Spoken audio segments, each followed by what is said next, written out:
There is exactly 7 ways that you could make money off of your application, and you've probably picked the wrong one. In this video, I'll be sharing those 7 ways and what would suit your application best. Let's get into it. But before I get into it, let me tell you a little bit about myself. I've built over 100 applications in the past 12 years. I've exited 3 of them. I've gotten tens of millions of downloads, and overall the products have made over $100 million in revenue. And this video will show you the exact 7 major monetization paths you have to pick from to make money from your product. Number 1, advertisement. A lot of people make the mistake of going advertisement first. Advertisement and the placement of it is actually a technique. You need to show advertisement at the highest engaged moments of a user's behavior inside your application.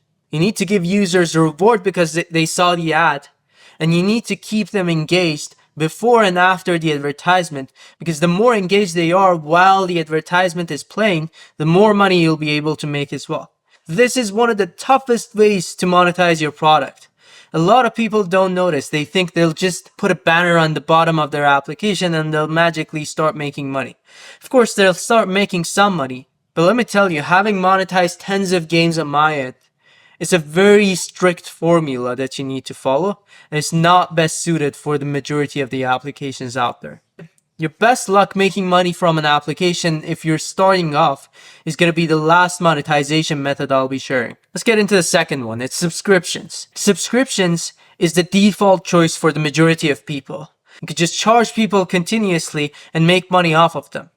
But what people don't tell you is in a lot of cases, you end up making less money if you do subscriptions. You really have to run your numbers. What a lot of people don't understand is for subscriptions to work, you need to be providing constant value to the users.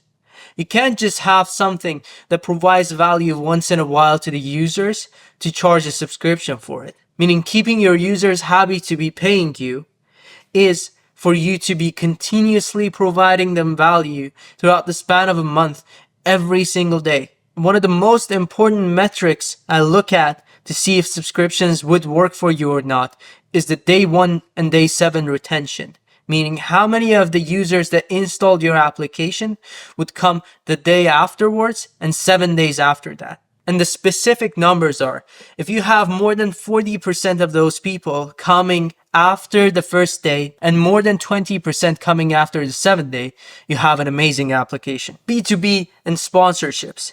You're basically getting paid from bigger organizations to have their products featured in the platform or have some sort of integration from their end, or have them integrate your application inside their systems. I personally like this method a lot because it allows me to close people who also think in business terms. You don't need to sell a consumer, you're selling a business. If you can justify a return on investment for them, meaning if you can convince them that they'll be making $10 for every $1 they spend with you, it's going to be a very easy sale. But at the same time, a lot of people aren't cut for this.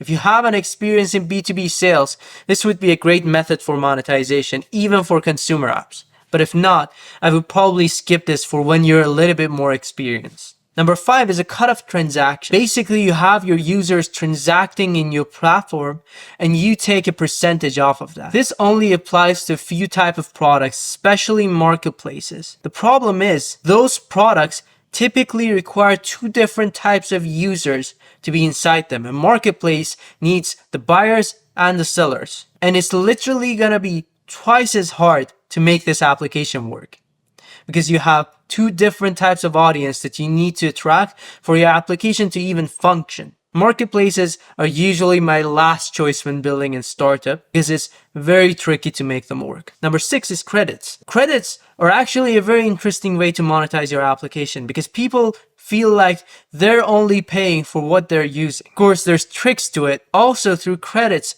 you could show the people the value of your platform before they actually end up committing.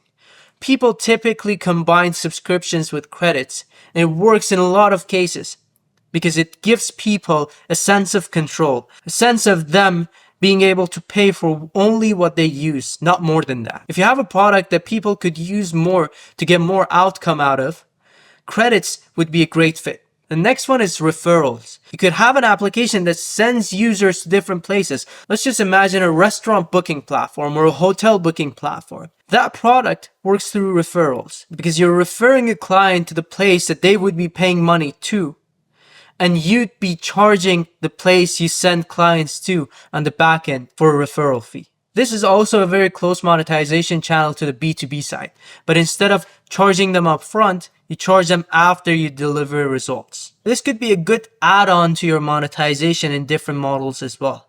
A lot of products have the room to gain referral fees when they're not. They're just sending clients off to other platforms without making money off of it. So if you have a product that you're sending clients to other businesses through, referral fees are going to be a good hidden monetization channel. And the last one is one-time payments. People pay once and use the application for life. And this is a very underrated way of monetizing your platform, especially when you're starting off, because people have less guards in paying you a one-time fee instead of paying you a subscription. The way I usually structure this is having it as a first come first serve limited supply way of monetizing my product. For example, in another video in the channel, I showed how I ran this product called My Color Season. It was a report that people would come in, scan their face to get the color suggestions for clothing and makeup that would suit their face. And for that, the best way would be to limit the supply, let's just say to 100 people, and start charging them a one-time fee in order to get that report. And I've literally done that, and I've gotten tens of people pay me $25 without the product even existing.